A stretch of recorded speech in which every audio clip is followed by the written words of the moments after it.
हरिओम श्रीराम अंबज्ञ नाथ संविध। मी वृषाली वीरा आपलं स्वागत करते आपल्याच चॅनलमध्ये, ज्याचं नाव आहे अनिरुद्धाच मोटिवेशनल चॅनल। कसे आहात सगळे? अपेक्षा ठेवते की तुम्ही सर्वजण खूप छान असणार आणि असावेत अशी आपल्या बापूंचरणी मनापासून प्रार्थना। आज खूप दिवसांनंतर मी व्हिडिओ अपलोड करत आहे, कारण पण तसंच होतं। आजचा माझा हा जो व्हिडिओ आहे ना, हा एक अनुभव आहे। वर्षाच्या सुरुवातीला जो मला अनुभव आलेला आहे त्याबद्दलचा हा व्हिडिओ आहे। आणि आपले बापू आपली वेळोवेळी किती काळजी घेत असतात, आपल्याकडे किती बापूंचं लक्ष असतं, याचं उत्तम उदाहरण म्हणजे हा व्हिडिओ आहे। झालं असं की या वर्षाच्या सुरुवातीलाच माझी खूप तब्येत बिघडली। ऍक्च्युली म्हणजे डिसेंबरची जी एंडिंग होती ती आणि जानेवारीची स्टार्टिंग होती ती, हा असा एक पिरियड होता की त्यावेळेला व्हायरल इन्फेक्शन खूप झालेलं। 2-3 प्रकारचे व्हायरल बळकावत होते किंवा खूप मोठ्या प्रमाणात व्हायरल होत होते, व्हायरल इन्फेक्शन। तर त्यामध्ये जसं झालं की माझ्या मुलाला पहिल्यांदा थोडं व्हायरल इन्फेक्शन झालं। मुलं कसं बाहेर जातात, शाळेत जातात, खेळायला जातात, तर त्याच्यामुळे त्याला व्हायरल इन्फेक्शन झालं। तो सतत माझ्याजवळच असतो, त्याच्यामुळे त्याचं व्हायरल इन्फेक्शन मला झालं। पण मला झाल्यानंतर ते इतक्या मोठ्या प्रमाणात झालं की मला अक्षरशः त्या व्हायरल इन्फेक्शनने निमोनिया झाला, आणि तोही वर्षाच्या सुरुवातीलाच। त्याच्यामुळे असं वाटायचं ना काही वेळेला की बापरे, आपल्याला वर्षाच्या सुरुवातीलाच आपण आजारी पडलो, म्हणजे आता आपण पूर्ण वर्षभर आजारी पडणार। म्हणजे एक असतं ना आपलं, आपण म्हणतो ना की वर्षाच्या सुरुवातीला किंवा पहिल्या दिवशी आपण हे काम करायचं, चांगलं काम करायचं किंवा चांगल्या गोष्टी करायच्या, म्हणजे वर्षभर आपण त्या गोष्टी चांगल्या गोष्टी ह्या कंटिन्यू करत राहतो, बरोबर आहे। तसंच माझ्या बाबतीत पण झालं। आणि खरं सांगायचं तर मी वर्षाच्या सुरुवातीपासून एक नवीन सुरुवात, नव्या गोष्टींची सुरुवात किंवा खूप असे काही संकल्प केले होते की 1 तारखेपासून 1 जानेवारीपासून आपण खूप छान म्हणजे एक रुटीन फॉलो करायचं होतं मला, जे मी ठरवलं पण होतं। एक आपल्या अभ्यासाचं रुटीन म्हणा किंवा आपल्या डेली रुटीनचं, रोजची कामं कशी करायची, बाहेरची कामं कशी ॲडजस्ट करायची किंवा मुलांचं कसं व्यवस्थित सगळं करायचं, या प्रकारचं एक छान मी डेली रुटीन तयार केलं होतं। पण झालं तसं काहीच नाही। त्याच्यामुळे मला खूप वाईट वाटायचं की अरे, आपण काहीतरी चांगलं करायला जात होतो आणि परत आपणच आजारी पडलो। आणि मग पूर्ण आपलं घर सुद्धा कसं असतं, घरातली स्त्री जर आजारी पडते ना तर पूर्ण घर आजारी पडतं, खरं सांगते। कारण की ती स्त्री त्या घरातली करती असते, घरातल्या कामांची करते असते, घरातल्या जबाबदाऱ्यांची करते असते, बरोबर आहे। मुलांना सांभाळण्याची जबाबदारी तिच्यावर असते। म्हणजे असं प्रत्येक बाबतीत मी नाही म्हणत, पण मोस्टली घरची मुलं किंवा घरच्या कामांची किंवा घरचं जे मॅनेजमेंट असतं त्याची पूर्ण जबाबदारी ही एका मोस्टली स्त्रीवरच असते, बरोबर आहे। त्याच्यामुळे मला खूप वाईट वाटायचं। पण मग बापूंच्या सानिध्यात आपण असतो, बापूने सांगितलेल्या गोष्टी आपण ऐकत असतो, बापूंवर आपला विश्वास असतो ना, तर हा एक विचार माझ्या मनात येऊन तर गेला। पण आहे ना, लगेच दुसऱ्या क्षणाला वाटलं अरे नाही, असं बापू आपल्या आयुष्यात आहे, बापू आपले मार्गदर्शक आहे, सद्गुरू आहेत, मग आपण असा विचार करून कसं चालेल। तर हीच गोष्ट मी पॉझिटिव्हली घेतली, ठीक आहे। माझा एक अगोदरचा पण एक व्हिडिओ आहे की बापू, मी आणि पॉझिटिव्हिटी, बरोबर आहे। तर मला तेव्हा आठवलं, अरे आपणच सांगितलं दुसऱ्यांना की पॉझिटिव्ह कसं राहायचं, आणि मग आपण कसं काय या निगेटिव्ह गोष्टीवर विश्वास ठेवू शकतो किंवा आपण कसं काय निगेटिव्ह विचार करू शकतो, बरोबर आहे। तर मग मला स्वतःला समजवलं की नाही, मी असा विचार केला की ठीक आहे ना, काही हरकत नाही, एक आजार होता किंवा एक ती वाईट फ्रेज होती वर्षाच्या सुरुवातीलाच, जी वर्षाच्या सुरुवातीला येऊन गेली, त्याच्यामुळे माझं वर्ष आता चांगलं जाणार। म्हणजे वर्षभरात मला जो काही त्रास होणार होता तो माझ्या बापूने म्हणा किंवा अजून काही, तो वर्षाच्या सुरुवातीलाच काढून घेतला गेला, बरोबर। म्हणजे माझं वर्ष आता खरंच खूप छान जाणार आहे आणि पूर्ण वर्षभरात मी आजारी पडणार नाही आहे, कारण की माझा जो पण काही आजार होता तो या वर्षाच्या सुरुवातीला काढून घेतला गेला किंवा चालला गेला। तर मी असा हा विचार केला, आणि हा पॉझिटिव्ह विचार करणं ना बापूंमुळे शक्य झालंय, बरोबर आहे। नाहीतर काय होतं ना, आपण म्हणतो ना असं की अरे एखादी गोष्ट वर्षाच्या सुरुवातीला झाली की वर्षभर तुला आता असंच करावं लागेल, वर्षभर आता तुझ्यासोबत असंच होणार ना, बरोबर। एक आपल्या मनात ते पहिल्यापासून ते बिंबवलं गेलेलं असतं किंवा आपण तसा विचार करत असतो, आपण ऐकून आपल्या कानांवर त्या गोष्टी पडतात, त्याच्यामुळे आपल्याला हे तसं वाटतं। पण नाही, तसं काही नाही। आणि काही गोष्टी अशा असतात ना की जे आपण आपल्या मनाला समजवायचे असतात की असं नाही तर असं। जेव्हा पॉझिटिव्ह विचार आपण करतो ना, तर तो पॉझिटिव्ह विचार आपला वर्क करत असतो, बरोबर आहे। युनिव्हर्स जे असतं, तर ते युनिव्हर्स आपल्या कुठल्याही थिंकिंगला ते कंटिन्यू करत असतं. जर मी वाईट विचार करते तर ते वाईट विचारालाही कंटिन्यू करेल, आणि जर मी चांगला विचार करते ते चांगला विचारालाही ते कंटिन्यू करेल. बरोबर आहे. त्याच्यामुळे नेहमी पॉझिटिव्ह राहणं खूप गरजेचं असतं, आणि हे आपल्या बापूंनीच आपल्याला शिकवलेलं आहे. बरोबर आहे. की आयुष्यात आपल्या कितीही संकट येऊ देत, कितीही अडचणी येऊ देत, किंवा आपल्याला कितीही त्रास होऊ देत, तरी याच्यातून पण काहीतरी चांगलं निघणार आहे, आणि याच्यातूनही पॉझिटिव्ह कसं राहायचं याच्यात पण हे आपल्या बापूंनीच आपल्याला शिकवलेलं आहे. त्याच्यामुळे बापूंनी ज्या ज्या गोष्टी आपल्याला करायला सांगितलेल्या असतात ना, त्या करणं आपण खूप गरजेचं असतं. त्या केल्यामुळे ना एक पॉवर जी असते ना, आध्यात्मिक पॉवर म्हणा किंवा मेंटली पॉवर म्हणा, आपले बापू आपल्याला पुरवत असतात. बरोबर. जी पॉवर आपल्याला या संकटाच्या काळात उभं राहण्यासाठी खूप मदत करते आणि खूप फायदेशीर पण ठरते. ठीक आहे. तर माझा हा जो अनुभव आहे ना, तो अनुभव तुम्हाला बोलली मी सुरुवातीला झाला, पण या अनुभवात बापूंनी कशी साथ दिली बघा. ॲक्च्युली घरात करणारी म्हणजे मिस्टर सर्व्हिसला, त्याच्यामुळे घरात मी जर आजारी पडले तर मुलांचं कसं होणार आहे. मुलीचे बोर्ड्स आहेत यावेळेला. मुलगी 10वीला आहे माझी. आता 15 फेब्रुवारीपासून म्हणजे येत्या शनिवारपासून तिचा पहिला पेपर आहे. तर इतकं म्हणजे टेन्शन आलं होतं ना, आणि खरं सांगते बापूंच्या कृपेने आम्ही घरातले, माझा मुलगा, मी आणि माझे मिस्टर, आम्ही तिघीही आजारी पडलो. ठीक आहे. पण माझ्या मुलीला बापूंनी अतिशय सुरक्षित ठेवलं. तिचा अभ्यासावर कुठल्याही प्रकारचा परिणाम बापूंनी होऊ दिलेला नाही. तिचा अभ्यास सुरळीत होऊ दिला, सुरळीत पार पाडलाय. ठीक आहे. तर बापूंच्या कृपेने माझ्या मुलीला 10वीचे पेपर खूप छान पद्धतीने जाऊ दे अशी बापूंच्या चरणी मनापासून प्रार्थना करते. मोठ्या ह्याच्या चरणी मनापासून प्रार्थना करते.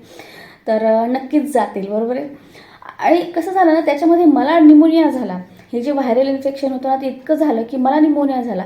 5 ते 6 दिवस मी रात्री म्हणजे दिवस आणि रात्र पूर्ण खोकलत होते. आणि त्याच्यामुळे एवढा खोकला असून, निमोनिया झालेला असून सुद्धा माझ्या चेस्टमध्ये पूर्ण कफ भरले गेले होते. ते कफ बाहेर पडत नव्हते. ठीक आहे. मी फक्त खोकलायची, आणि एवढा जबरदस्त खोकला असायचा ना की म्हणजे अक्षरशः ते दिवस जर मला आता आठवले ना, तर मला स्वतःला सुद्धा अंगाला काटा. तुम्ही रात्रभर फक्त बसून राहायचे. म्हणजे काही वेळेला असतं ना की आपण पाठ टेकली की आपल्याला खोकला येतो, पण मला बसणं, उठणं किंवा चालणं कसाही, म्हणजे मला खोकला इतका कंटिन्यू राहायचा ना की असं वाटायचं की बापरे, हा खोकला माझा जीव घेऊन जातो की काय. असं खूप म्हणजे ते जे 3-4-5 दिवस होते ना, तर ते खूप कठीण होते. पण की पूर्ण वर्षभराचा त्रास असेल ना, तर माझ्या बापूने त्या 5-6 दिवसात खरंच घालवून टाकला. आपण म्हणतो ना, जीवावरचं बोटावर जातं, किंवा खूप दिवसांचा त्रास काही दिवसांवर येऊन ठेपतो, त्यातला हा प्रकार आहे. बरोबर आहे. तर आणि मेन म्हणजे इतका मला निमोनिया झाला होता की तरीसुद्धा बापूंनी माझ्यावर ॲडमिट करायची वेळ येऊ दिली नाही. जे डॉक्टर आहे, फॅमिली डॉक्टर आहे, त्यांच्याच आम्ही ट्रीटमेंट घेतली. त्यांनीही सांगितलं नाही की आपलं ॲडमिट करा, म्हणजे ॲडमिट व्हावं लागेल किंवा काय. त्यांनी योग्य ज्या गोळ्या दिल्या, म्हणजे बापूंनीच त्यांना बुद्धी दिली असेल ना की या गोळ्यांची ट्रीटमेंट मला मिळावी असं. त्यांनीच गोळ्या दिल्या. त्या गोळ्यांमुळे माझा जो निमोनिया आहे तो घरीच कव्हर झाला. फक्त जी आपण नेब्युलायझेशन म्हणतो ना, वाफ घ्यायची असते, ते वेगळं एक औषध टाकून मला वाफ द्यायचे. फक्त त्याच्यासाठी मी दवाखान्यात हार्डली त्या 7-8 दिवसांमध्ये 2 ते 3 वेळा गेली होती. ठीक आहे. म्हणजे हे सुद्धा याचं सुद्धा बापूने निवारण करून घेतलं. तर तेच म्हणते ना, आपल्या बापूवर खरंच विश्वास हवा. आणि काय होतं, जोपर्यंत मी आजारी नव्हते ना, तोपर्यंत अगदी माझं व्यवस्थित रुटीन सुरू होतं. वाचन म्हणा किंवा आपले 16 माळा म्हणा. पण आजारपणामुळे काय झालं ना की ती लाईन सगळी बिघडून गेली. बरोबर आहे. हा, झोपल्या किंवा बसलेले असायचे, त्यावेळेला जेवढं होईल तेवढं नामस्मरण म्हणा, किंवा जे बापूंना आपल्याला वाचायला सांगितलं, जे तोंडी पाठ आहेत ते म्हणा, किंवा माळा म्हणा. 16 माळा तर मला नाही वाटत माझ्या त्यावेळेला झाल्या. मी काउंट करायची सुद्धा माझ्यात ताकद नव्हती. फक्त मनाने किंवा तोंडाने जेवढं चालता बोलता किंवा झोपला म्हणता येईल तेवढं मला म्हणजे तोंडाने बोलता पण येत नव्हतं. कारण की तोंडाने जर बोलले तर लगेच खोकलायचं. म्हणजे बोलणं मला जवळजवळ मी 2-3 दिवस बोललेच नव्हते, कारण की बोललं की लगेच मला खोकला यायचा. त्याच्यामुळे जेवढं नामस्मरण मनातल्या मनात मला करता येईल तेवढं मी केलं. आपण जेवढं करायचं तेवढं करवून घेतलं. आणि त्यानंतर ना खरंच थोडीशी रुटीन वाचनाचं म्हणा किंवा या गोष्टीचं रुटीन थोडं बिघडून गेलं होतं. पण आता सुरळीत आलेलं आहे. हळूहळू सगळं सुरळीत होत आहे. बापूंच्या कृपेने सगळं पहिल्यापासून पहिल्यासारखं व्यवस्थित होणार आहे. एकच आहे की आपण पॉझिटिव्ह राहायचं आहे. तर मी तेच सांगते की बापूंमुळे घरात कोणी करणारं दुसरं नाही, की मग त्यांना माहिती की मी जर आजारी जास्त अजून त्रास झाला किंवा ॲडमिट झाले तर किती धावपळ होणार आहे. बरोबर आहे. तर त्याच्यामुळे मुलांकडे लक्ष कसं, मिस्टर माझ्याजवळ असतील का घरी असतील मुलांजवळ, ते बापूंनी इतका मोठा प्रश्न खरंच खूप सोप्या रीतीने आमच्या समोर म्हणजे सोप्या रीतीने हाताळला तो प्रश्न किंवा ते ॲडमिट करायची वेळ येऊ दिली नाही. आणि आत्ता मी परवा जस्ट डॉक्टरांना पुन्हा भेटायला गेले होते, तर डॉक्टर बोलले की तुम्हाला 100% ॲडमिट करायची वेळ होती, पण आपण ॲडमिट न करता ट्रीटमेंट जी सुरू ठेवली त्याच्यानेच तुमचा कफ निमोनिया हा कमी होत गेला. ठीक आहे. आणि त्यावेळेला ज्यांना निमोनिया झाला होता त्यांचा खोकला अजूनसुद्धा बरा झालेला नाही, ही कंडिशन. आणि माझ्या बापूने माझा खोकला हा जास्तीत जास्त 10 दिवसांमध्ये, म्हणजे 10 दिवसच मला वाटलं. पहिले 5-6 दिवस खूप भयानक खोकला होता, त्याच्यानंतर 4-5 दिवस थोडा त्यानंतर थोडा कमी कमी व्हायला लागला. आणि ज्यावेळेला आम्ही एक्सरे काढला होता ना छातीचा निमोनियासाठीचा, तर त्यावेळेला म्हणजे पूर्ण छातीमध्ये अक्षरशः ज्या आपल्या बरगड्या असतात किंवा काय, तर त्याच्यामध्ये पूर्ण कफ भरलेला अक्षरशः एक्सरेमध्ये दिसत होतं की हा सगळा कफ आहे असं. डॉक्टर पण बोललेले की समजा जर आता ह्याच्या 3-4 दिवसांच्या ट्रीटमेंटने जर फरक नाही पडला तर आपल्याला 100% ॲडमिट व्हावं लागेल. पण बापूंच्या कृपेने तशी वेळ आली नाही आणि बापूनेच काय डॉक्टरांना ते औषधं सुचवले असतील कदाचित की हेच औषधं द्या, याच्यानेच फरक पडेलच. आणि खरंच बापूंनी मला जवळजवळ 10व्या-11व्या दिवशी व्यवस्थित ठणठणीत उभं केलं. थोडा थकवा होता, त्याच्यामुळे बऱ्याच गोष्टी अशा झाल्या ना की व्हिडिओ बनवणं, आणि खोकला असल्यामुळे व्हिडिओ बनवणं शक्यच नव्हतं. ते वर्षाच्या सुरुवातीपासून खूप छान ठरवलं होतं की आपण असेच व्हिडिओ बनवायचे आहेत, त्याच्यावर बोलायचं आहे किंवा असं शेअरिंग करायचं आहे. पण काही कारणामुळे त्या गोष्टी झाल्याच नाही माझ्या आजारपणामुळे. पण खरं सांगते आता कंटिन्यू बापूंच्या कृपेने त्या गोष्टी कंटिन्यू मला करता येतील. जे व्हिडिओ मला तुमच्यापर्यंत पोहोचवायचे ते पोहोचवता येतील. त्याच्यामुळे बापूंचे खूप खूप खूप आभार की बापूंनी मला सुखरूप या आजारातून बाहेर काढलं. आणि सर्वात महत्त्वाचे म्हणजे माझ्या मुलीचे 10वीचे बोर्ड्स आहेत, त्याच्यावरही बापूंनी काहीही परिणाम होऊ दिला नाही. तिचा अभ्यास व्यवस्थित सुरू ठेवलेला आहे. बापूंनी असं सगळ्या मुलांकडे लक्ष द्यावं, त्यांच्या यशस्वी वाटचालीसाठी, भावी वाटचालीसाठी त्यांच्यावर आशीर्वादाचा हात नेहमी बापूंनी ठेवावा. आणि परीक्षेत त्यांनी जे काही 10वीला आणि 12वीला ज्यांची मुलं आहेत आता, तर बापूंच्या आशीर्वादाने, खरं सांगते बापूंचे आशीर्वाद घ्या आणि खरंच पेपर खूप छान जातील. जो अभ्यास करत आहात तो मन लावून करा. अभ्यास करण्याच्या सुरुवातीला आपल्या बापूंचा मंत्र असतो किंवा गायत्री मातेचा मंत्र असतो. असे बरेच गोष्टी असतात ज्या आपण सुरुवातीला करू शकतो आणि मग अभ्यासाला सुरुवात करा, म्हणजे खरं सांगते खूप फरक पडतो.